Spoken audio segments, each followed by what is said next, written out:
ಸ್ನೇಹಿತರೆ, ನಿಮ್ಗೊಂದು ಸಿಹಿ ಸುದ್ದಿನ ತಂದಿದ್ದೀನಿ. ಅದೇನಂದ್ರೆ SSC GD ನೋಟಿಫಿಕೇಶನ್ ಬಂದಿದೆ.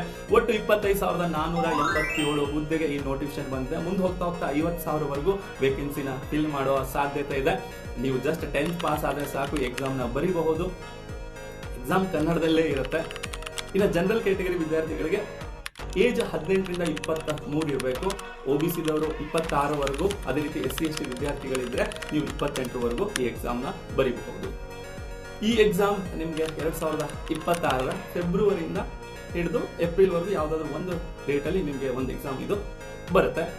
ಇನ್ನು ಅಪ್ಲಿಕೇಶನ್ ಹಾಕೋದಕ್ಕೆ ನಿಮಗೆ ಟೈಮಿಂಗ್ ಕೊಟ್ಟಿರೋದು ಡಿಸೆಂಬರ್ 1ರಿಂದ ಡಿಸೆಂಬರ್ 31, 2025ವರೆಗೂ. ಇದು 3 ಫೇಸಲ್ಲಿ ಎಕ್ಸಾಮ್ ನಡೆಯುತ್ತೆ. ಒಂದು ಆನ್ಲೈನ್ ಎಕ್ಸಾಮ್ ಇರುತ್ತೆ. ಆನ್ಲೈನ್ ಎಕ್ಸಾಮಲ್ಲಿ ನಿಮಗೆ ಆಪ್ಟಿಟ್ಯೂಡ್, ರೀಸನಿಂಗ್, GK ಮತ್ತು ಇಂಗ್ಲೀಷ್ ಸಬ್ಜೆಕ್ಟ್ಸ್ ಇರ್ತವೆ. ಪ್ರತಿ ಸಬ್ಜೆಕ್ಟಿಂದ 20 ಕ್ವಶನ್ಸು, 40 ಮಾರ್ಕ್ಸ್ ಇರುತ್ತೆ. ಟೋಟಲ್ 160 ಮಾರ್ಕ್ಸಿಗೆ, ಅಂದರೆ 80 ಕ್ವಶನು, 160 ಮಾರ್ಕ್ಸು. ನಿಮಗೆ 1 ತಾಸಿನ ಅವಕಾಶ ಇರುತ್ತೆ. ನೆಕ್ಸ್ಟ್ ಫಿಸಿಕಲ್ ಇರುತ್ತೆ. ನಿಮ್ಮ ಹೈಟು ಪುರುಷರ ಆದರೆ 170 ಸೆಂಟಿಮೀಟರ್ ಇರಬೇಕು, ಮಹಿಳೆಯರಿದ್ದರೆ 157 ಸೆಂಟಿಮೀಟರ್ ಇರುತ್ತೆ. ಸೊ ಇದು ಕ್ಲಿಯರ್ ಆದಮೇಲೆ ನಿಮಗೆ ಮೆಡಿಕಲ್ ಎಕ್ಸಾಮ್ ಇರುತ್ತೆ. ಹಾಗಾದರೆ ಇನ್ನೇನು ತಡ, ಈಗಲೇ ಈಶ್ವರಗಿರಿ ಪಾಠಶಾಲೆ ಆ್ಯಪ್ನ ಡೌನ್ಲೋಡ್ ಮಾಡ್ಕೊಳ್ಳಿ. ಕರ್ನಾಟಕದ ಅತ್ಯುತ್ತಮ ಶಿಕ್ಷಕರಿಂದ ತರಬೇತಿ ಪಡೆದುಕೊಂಡು ನಿಮ್ಮ ಕನಸಿನ ಹುದ್ದೆನ ನನಸಾಗಿಸ್ಕೊಳ್ಳಿ. Thank you.